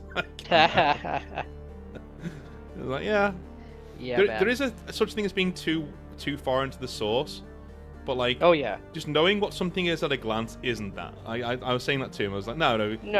I'm playing a Space Marine. A Space Marine would know what that is, so I know what that is. You know, I should know what they are. Blowed enough of them up on the tabletop, for fuck's sake. But yeah, I'm looking forward to this role-playing campaign, dude. It's gonna be like me too. The fact you picked out Sebastian Thor's like birth world as the. Don't even know who that guy is. Guess we'll just play here. Never heard of him. Guess we'll just do this. This is the other thing, people. People need to understand.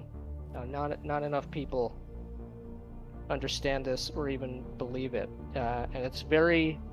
David Lynch knew this, and he was right.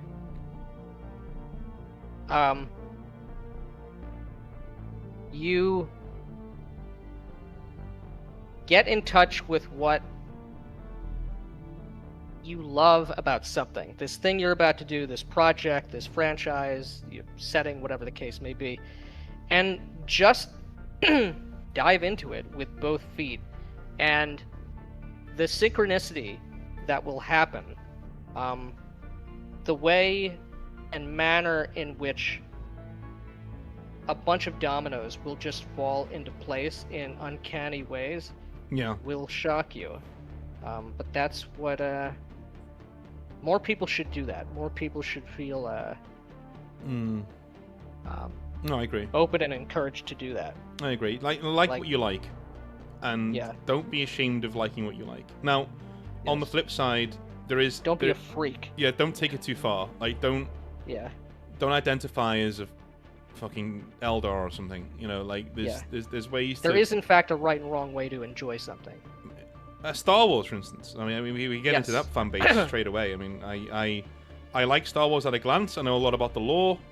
I've read some of the books. I love Star Wars. When I was a kid, I read 95 or over 95% of all the expanded universe novels. I had them all.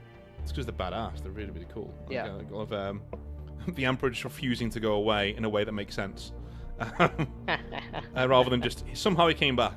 Right, whatever. Yeah. I guess. But that fan base is hard to talk to. Yeah. On any human level, because they just don't want to be on planet Earth. They want to be in Star Wars, and it means everything to them. I don't care where you get your fucking kyber crystal from. I don't care. I especially don't care what lightsaber form they're using. Right. Don't give a shit. Shut up. I don't give a shit. Like, don't write that shit. Just have it out there somewhere. I think you mentioned that in the RuneQuest video as well. Like, there's too much shit here. Like, we don't need. Oh yeah. All of this.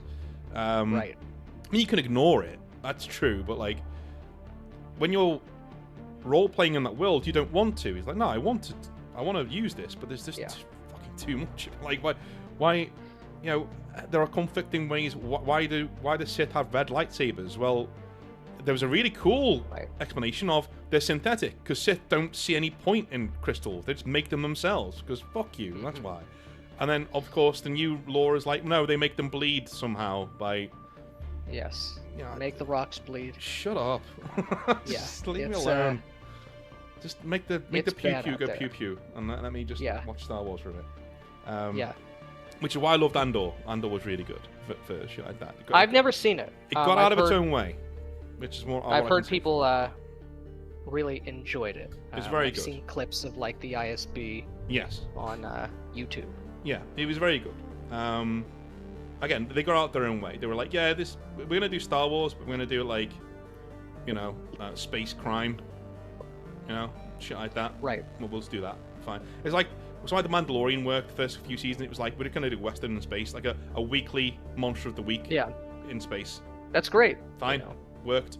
Then as soon as the Jedi came in, dead, done. Yeah. The whole thing fucked. With your freaky AI Luke Skywalker walking around. Although I don't want to see Mark Hamill anything again ever, so that's probably no. getting a fucking lunatic. And we won't. Yeah, I know. Won't. Yeah, you probably not. So let's jump back in to the Emperor. Now we've slacked off Star Wars for a while and caused everyone to walk away.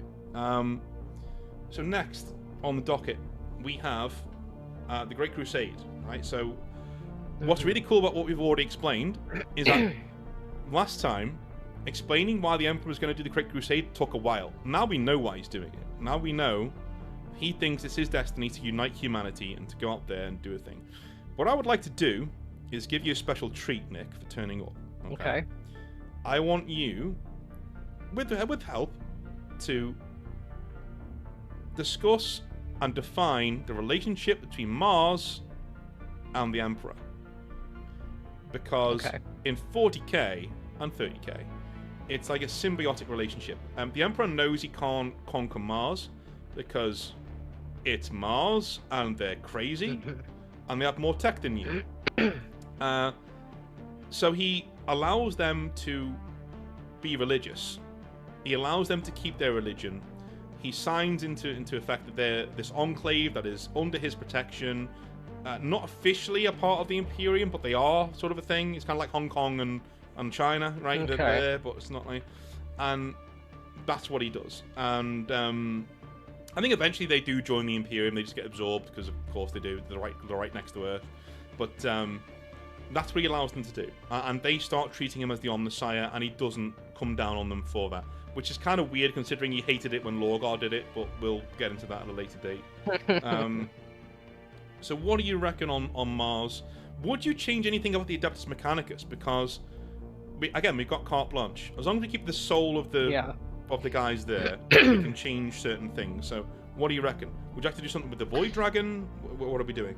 So, maybe. So, what's interesting is the way we're conceiving events.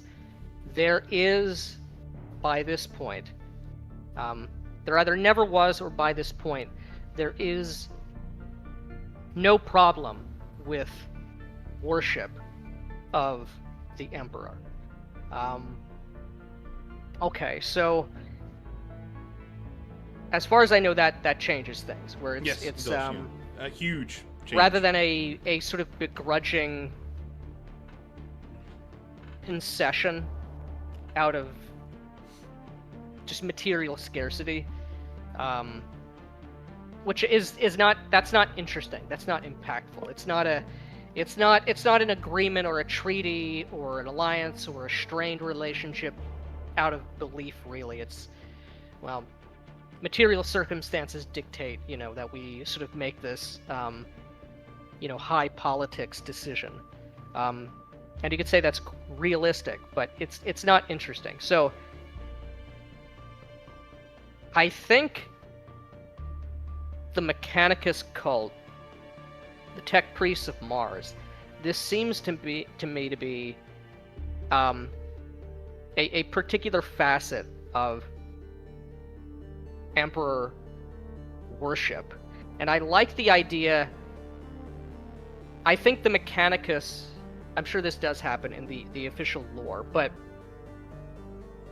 the sense I get about the Mechanicus as written is that they've basically been unchanged since the beginning. And that doesn't really make sense to me. It doesn't feel like the Mechanicus has had a fall in the way that the rest of the Empire has since the Emperor, since the Horus Heresy. I like the idea of the Mechanicus cult, the Omnissiah, this figure of the Omnissiah. This is explicitly venerating and worshiping the Emperor in his sort of capacity and in his deeds during the end of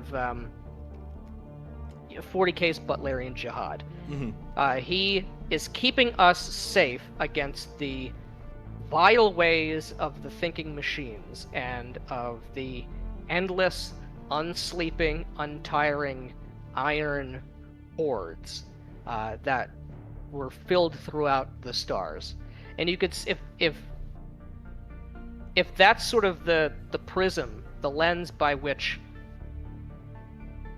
the Mechanicus is sort of worshipping the Emperor, and sort of how they're viewing technology as sort of embodying that sort of eternal vigilance against the dangers of machinedom. It makes their fall to what they are now sort of more interesting and sort of more poetic. They didn't used to worship machines the way that they did when the Emperor was around. It has this faith has sort of debased itself in his absence. Okay.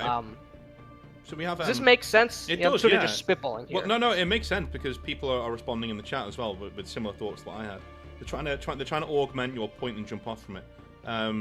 So Matt Lucas, cheers for being around, Matt, because I know you were around from the last ExileVerse as well. He says the Emperor is not a god to them, but a major cog in bringing order to the universe. That's also pretty cool, yeah. Sweet Pete says it's a pragmatic relationship on the surface, but the early Mechanicum is charged with ensuring the Void Dragon is locked away forever after the Emperor nearly died in containing it. And Durdu says polytheism is possible, but he just has to establish himself above the Void Dragon. Again, that's a theme that I think a lot of people are leaning into, that Arthurian context there of the Void Dragon being on Mars, causing a lot of issue. The Emperor solves that problem, and in doing so, forges that alliance with Mars. I think that's a cool way to go. And I think Nicholas one says, "What if the Men of Iron are still around, and Mars makes it their mission and accepts any help to hunt them down?" That'd be cool. The Men of Iron are very, very, very dangerous, and they are essentially a machine plague, which would be pretty cool if they're out there as well. Maybe we could make the Void Dragon one of them. He's a Catan who got in there. I don't know. But I'd be interested to see what Nick thinks about doing that with like a Saint George and the Dragon style thing. With the Emperor on Mars. And I think I don't know a whole lot about the Catan. Other than they're associated with the Necrons and their own sort of Faustian bargain that they did.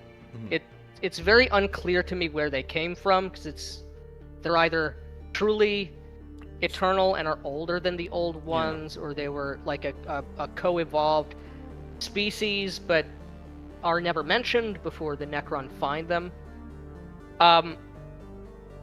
I think it is actually more interesting if because the Catan are, it seems to be just monsters who are,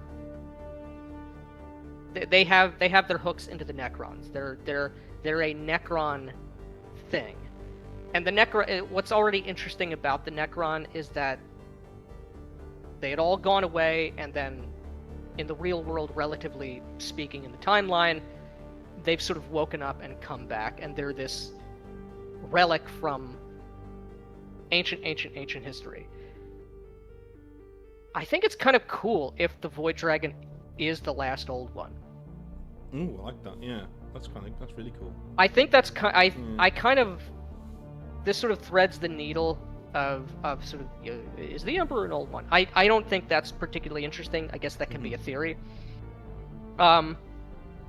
This also has, I don't know what they are, but this has tremendous implications for the Eldar, and or the Emperor making his own version of the Webway, or and even with humanity and the Necrons, right? This sort of deep history of the galaxy. I think, and I don't know, that seems kind of cool to me. An old one that has become mad with imprisonment and resentment and just being the last of his species, or its species, whatever the hell you refer to such a thing. We need to decide then, does the Void Dragon subjugate Mars, and the Emperor leaving Earth relieves them of that yoke by imprisoning the Void Dragon that he can't kill, but he beats it down, imprisons it, and he says, right, we are now allies, we're together. I am the God Emperor, I'm here to safeguard humanity throughout the stars, of which you are a part. So let's do this together. You arm me, and I will give you order. I will bring order to the stars. And of course, he's the Emperor, so he can make himself look what he wants to look like, that kind of a thing. What do you think of that? Yeah,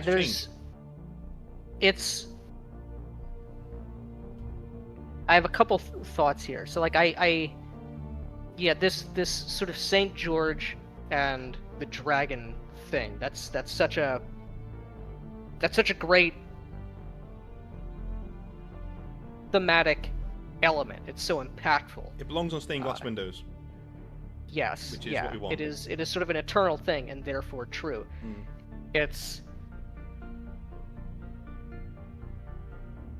I'm trying to think what makes sense and is the most sort of thematically appropriate. I feel like the Catan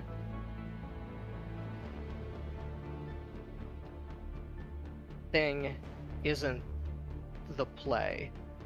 I think the old one thing makes more sense. You could say, because it's a tech cult, the most logical answer to what is the Void Dragon, it's an AI from the before time. That's but infected this thing, Yeah, I think that's not.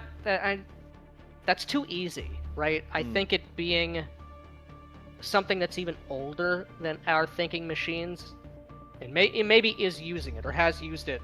It's like a, this being has operated like a chaos god, Well, except remember, a physical chaos god. Remember, we have carte blanche. So the Catan and the old ones do not have to be different things. That's interesting. They can be the same thing, because that works for the Necrons too. And that the Necrons are like, they're the ones who start slaughtering the old ones. So maybe they start slaughtering the Catan.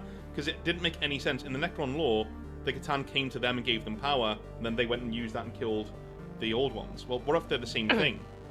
And so there's this war between the Necrons and the old ones. Maybe the old ones weren't so benevolent after all. This is grim dark after all. Right. They're inscrutable. They're almost Lovecraftian. Yeah, in they're their fire. Designs. Yeah, they don't care about us.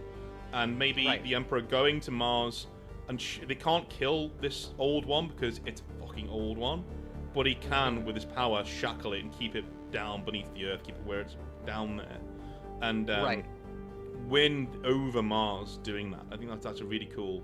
I like that. Aspect. I think we can. Again, as I said before, it belongs on stained glass windows, which is really cool. I like Sweet Pete's idea before we move on. Erda and Malcador are the only perpetuals, quote unquote. The effect of the Emperor literally willing people to be alive functionally forever with his power. Erda as Emperor's love interest and soulmate, and Malcador as his true friend. And that makes sense for the Erda to lose her immortality for when she does that with the primarchs, because the Emperor loses his connection with her. She fades away and she's no longer a part of the setting because she just dies. Interesting. I like that. In fact, the Emperor just wills you to live. Just like I forbid it. It's an ability that the Emperor, by virtue of his power and his will, can bless you with. Yeah. Maybe it doesn't realize he's doing it. Maybe if he has so much love for you, and it's going to really affect him if you die. Just like through sheer cosmic osmosis, he refuses to let you die and age. You just don't in his presence. Yeah. That'd be pretty cool.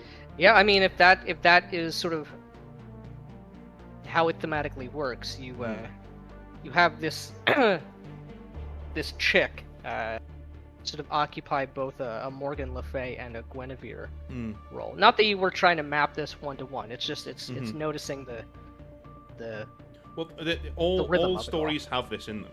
Like, I don't exactly.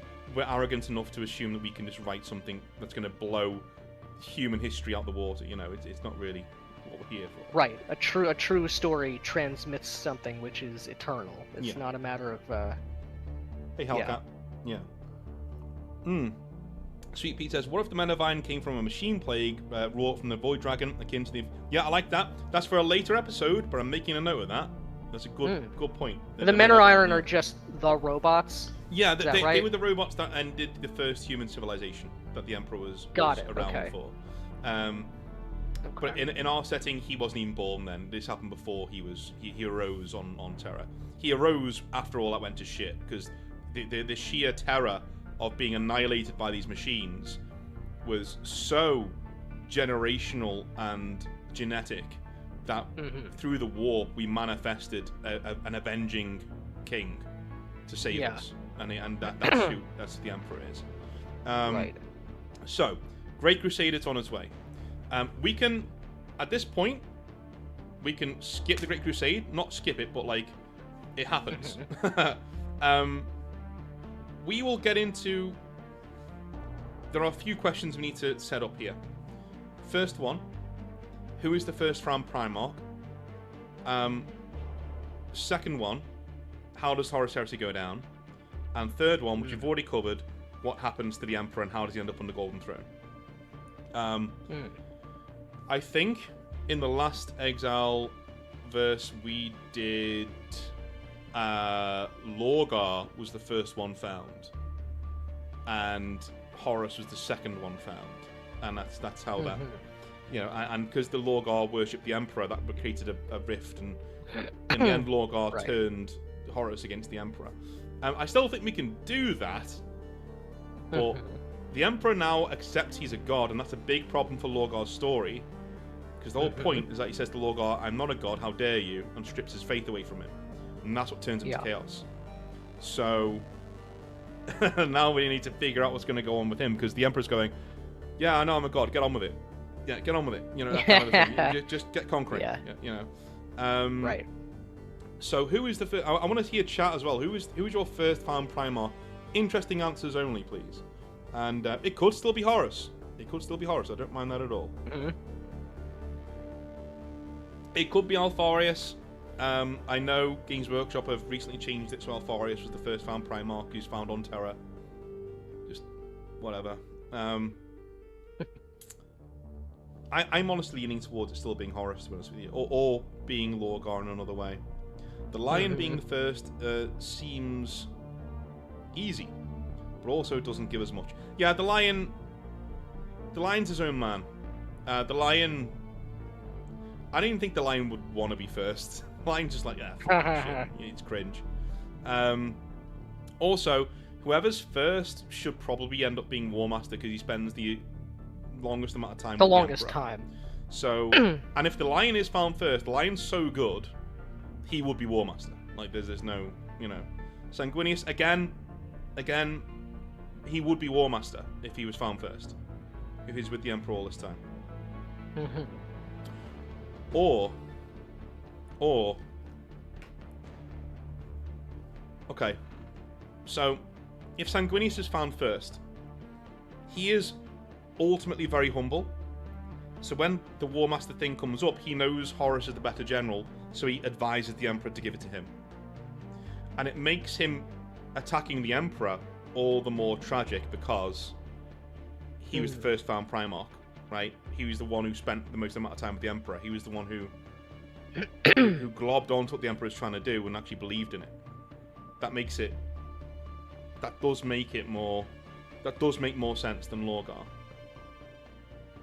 But Lorgar's going to be an issue in episode 18. I think it's episode 18. That's going to be an issue.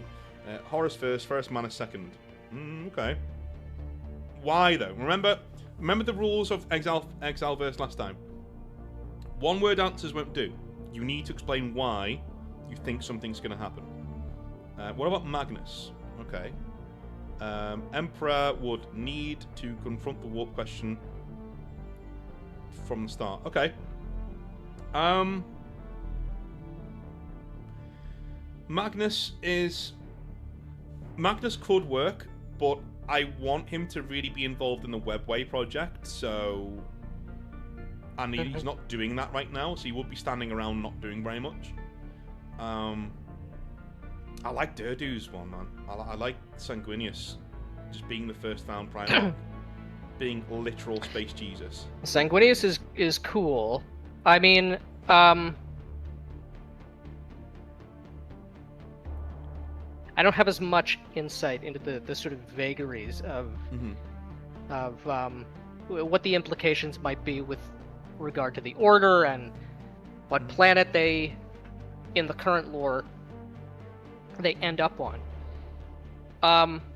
Just a couple thoughts. Maybe these make sense. Maybe they don't. Something that you had mentioned, and I don't recall if this is something in the lore or something that was ExileVerse 1.0. Sanguinius's wings being either actually or believed to be by him a chaos mutation in some way. Now, having angel wings is definitely a unique physical attribute, but correct me if I'm wrong, Magnus was always like blood red or something. Vulcan was always had brimstone eyes and coal black skin. I don't think so. I think Vulcan was changed by being on Nocturne because of the radiation and stuff like that. I think he was... I don't think it was shown what he was like when he was a child. I think he sort of just... He appears and he's an 11-foot tall black dude with red eyes. Okay. Is there anybody else who looks like fucked up in that way? Conrad Kurz was changed by Nostromo. No. I mean, what if Don't what think if so. all of these things are, or are believed by the Emperor to be? Uh, Vulcan has midnight black skin and brimstone eyes, and Magnus looks the way he does. Sanguinius has the wings. All these people look the way they look because Chaos took them. They actually are Chaos mutations. This is part of, at least the fear might be, especially if Sanguinius is the first to be found. I did not make Sanguinius to look like that. That's maybe. Yeah. But the thing with Sanguinius is it is a warp mutation. He's the out of all of them, yeah, he has, a special exposure to the warp or what have you that gives him these things. But he actually has right belief. It's not even that he is actually so pure of spirit. This is a sort of good chaos mutation. If you want to, to sort of be vulgar and. Well, maybe he masters. You know what I'm trying to say? I mean, like he masters the thing. He says, right, okay, well, yeah, this is what I am, but not what I am going to be. Mm-hmm. I'm gonna take your idea, and I'm gonna. Like Magnus looks like a monster. Vulcan looks like a monster. I'm gonna magnify it. All right. So we got. So. I liked it, Nick. I liked the Fulgrim suggestion, Nicholas one, but we need to think about the future. Fulgrim's not an important Primarch. I'm sorry, Emperor's Children fans. He's not, right? Him falling is like, yeah, whatever. But like, if the Emperor finds Sanguinius and he thinks, great, the ninth. Great. The ninth child. I know that guy. I made him to be amazing.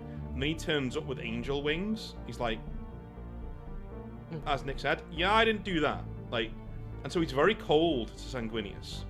Not like the real law. He's very cold to him, very distant, hardly trains him. And then Sanguinius has to see the Emperor meet Horus. And shower him with praise and love and just everything, right? And that really just fucks him up. And he tries to please this man throughout the Horus Heresy. And has immeasurable victories. He's an amazing warrior. But he's just not trusted by the Emperor at all. Well, he is, but he isn't. You know what I mean? That kind of a thing.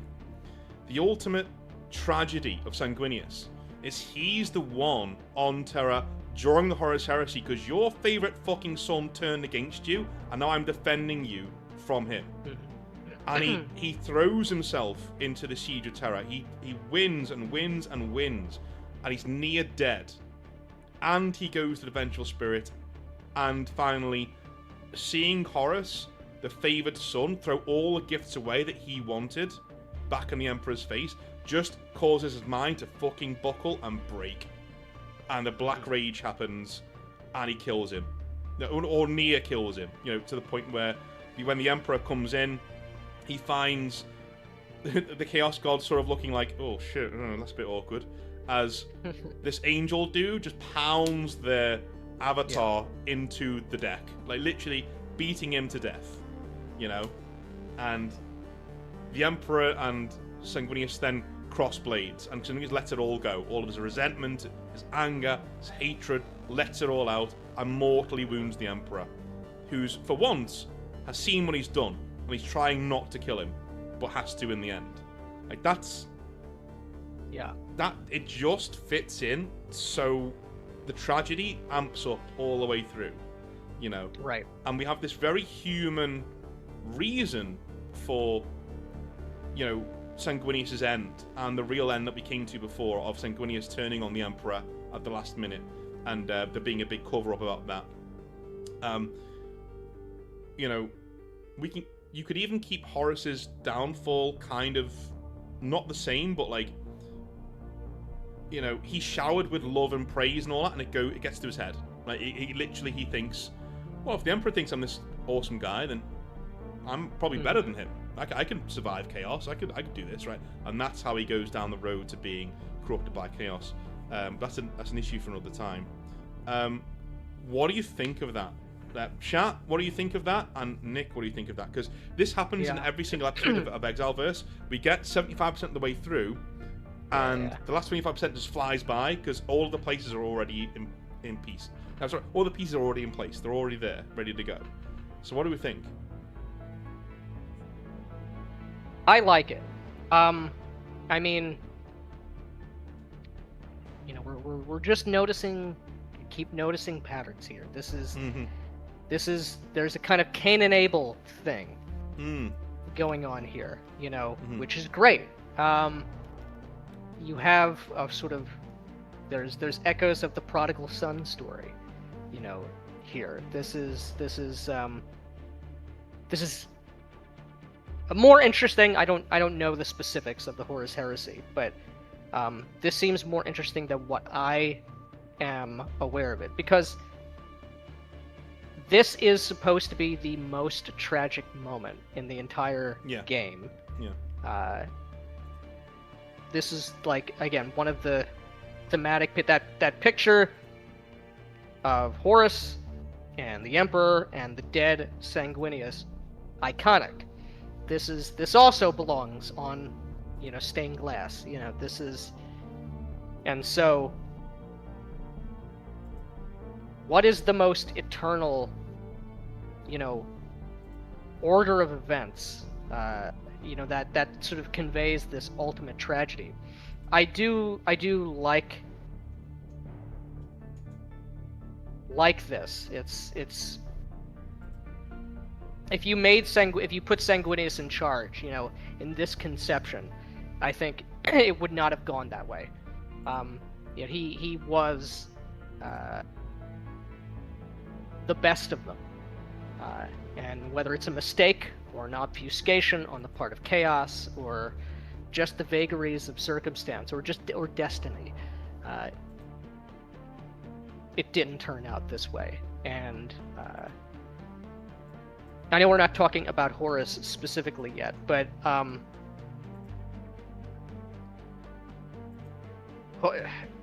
Horus seems boring to me, based on what I know of him, and that should not be true. The name Horus Heresy, it's so iconic, and if he is the War Master, and if it's his fault all this shit went down the way that it did, he needs to be more interesting, or what makes him exciting needs to be conveyed much more. But anyway, that's I'm sort of rambling here, but that's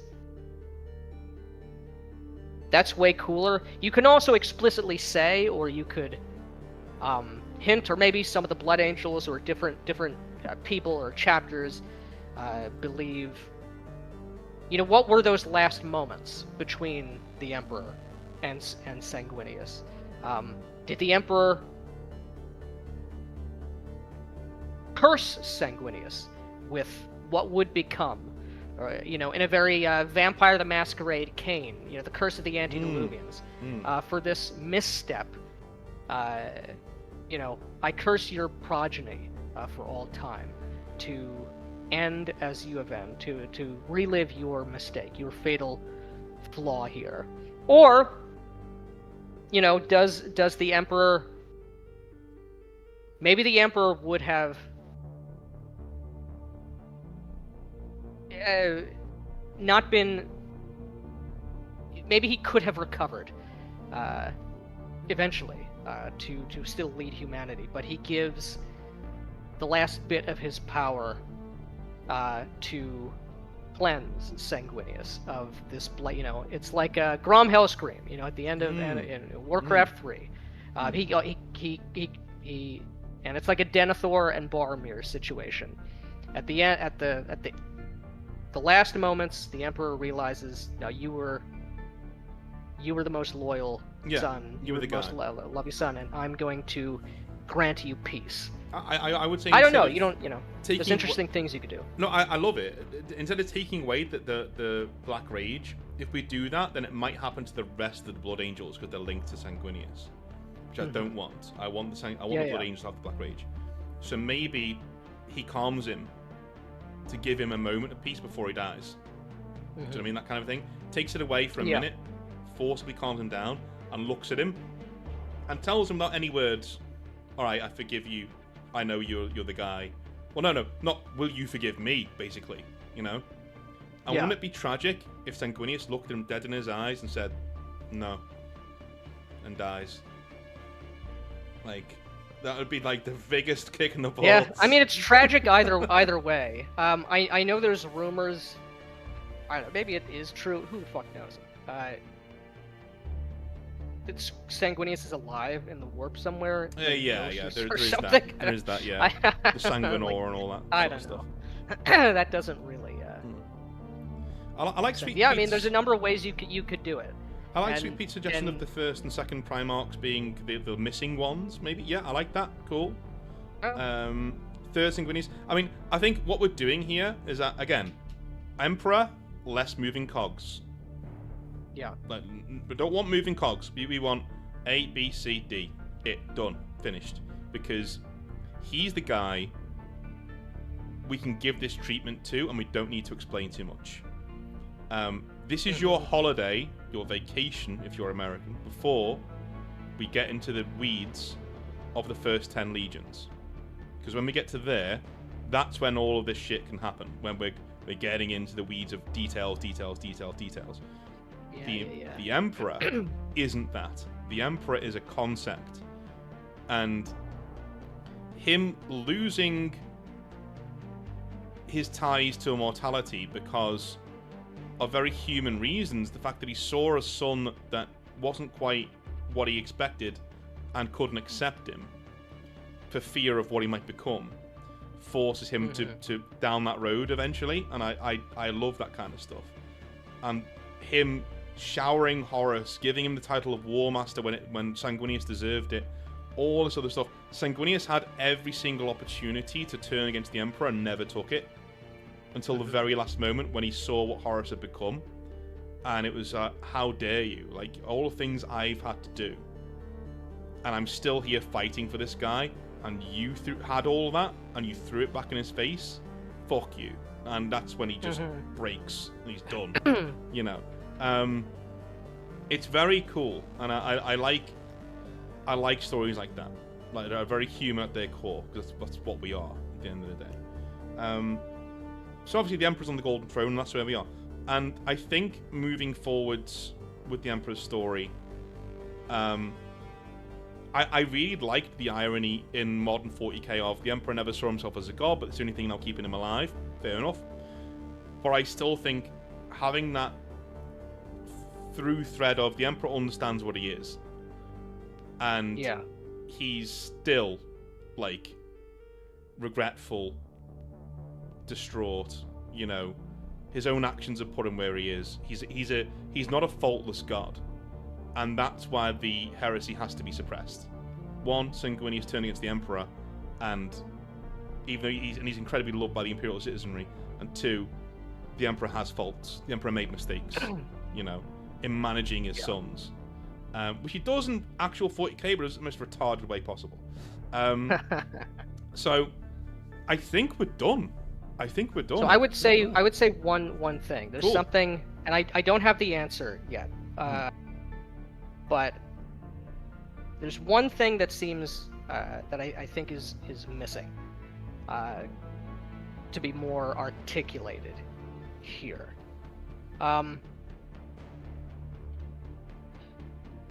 The aftermath of the Emperor's battle with Horus, the conclusion of that, and the installation of him on the Golden Throne. This has always seemed a little weak to me, where the sense I have, ultimately, yes, the Emperor, in his last words, makes the call, like, you gotta do X, Y, Z, put me on the throne. We're dragging him in a hospital gurney or sort of whatever. He's half conscious, and he's making a choice, yes, but it's the full impact of what the Emperor is agreeing to do, and maybe he didn't even agree to it. The impact of that is sort of mitigated with that decision sort of being made in like a spur of the moment. It's like a triage decision that gets made. I think that's wrong. Something that needs to be true of the Emperor thematically, and it needs to be conveyed, and this is part of tying it all together. What ultimately are his physical origins? Who fucking cares? But what we do know is he's a fucking badass, and the last thing he did is he had a choice to go up on the cross to sit on the throne, or he could eschew his destiny, and he could have chosen something else, and chose instead to do this. This is why modern 40k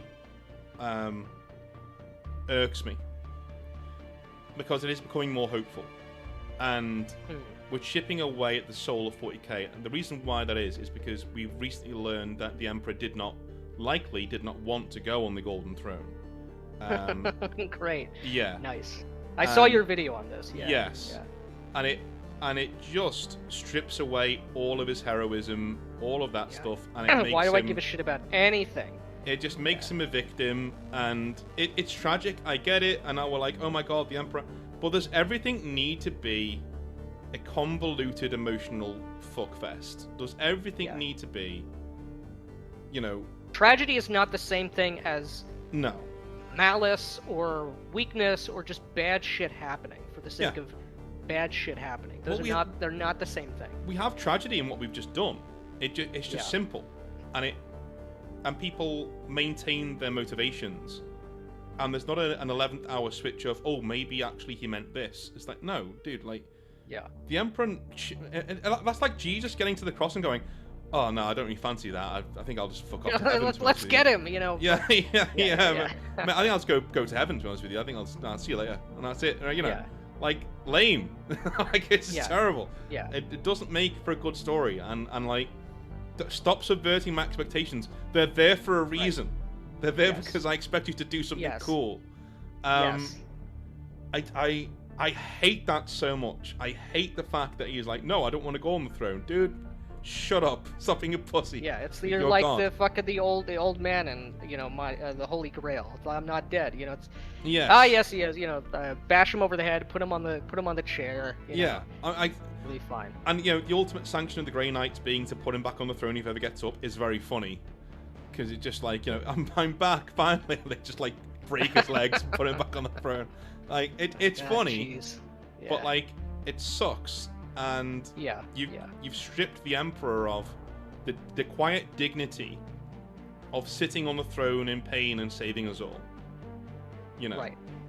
Which he literally is doing, even if you want to take the Reddit atheism position, which is retarded. He is literally doing that, whether regardless of how he got there. Yes. So anyway, I think that's a. Thanks for your last one, man. I think I'm gonna copy and paste that, the Lorgar's pilgrimage thing. In fact, I'm gonna do it now because that's a good suggestion for Lorgar's video. So I'm gonna save that. But I think that's a great place to end it. I think we've this is great. Got the Emperor where he needs to be. He's a fucking badass. He is what he seems to be. Yeah. Yeah. I mean, but he's still made mistakes. That's great. He's not infallible. He's human. At the end of the day, he's human. He's the best of us, but he's still one of us. And that's the whole point. So yeah, thanks Nick for tuning in. And we'll have a quick couple of minutes when we're finished to have a little chat.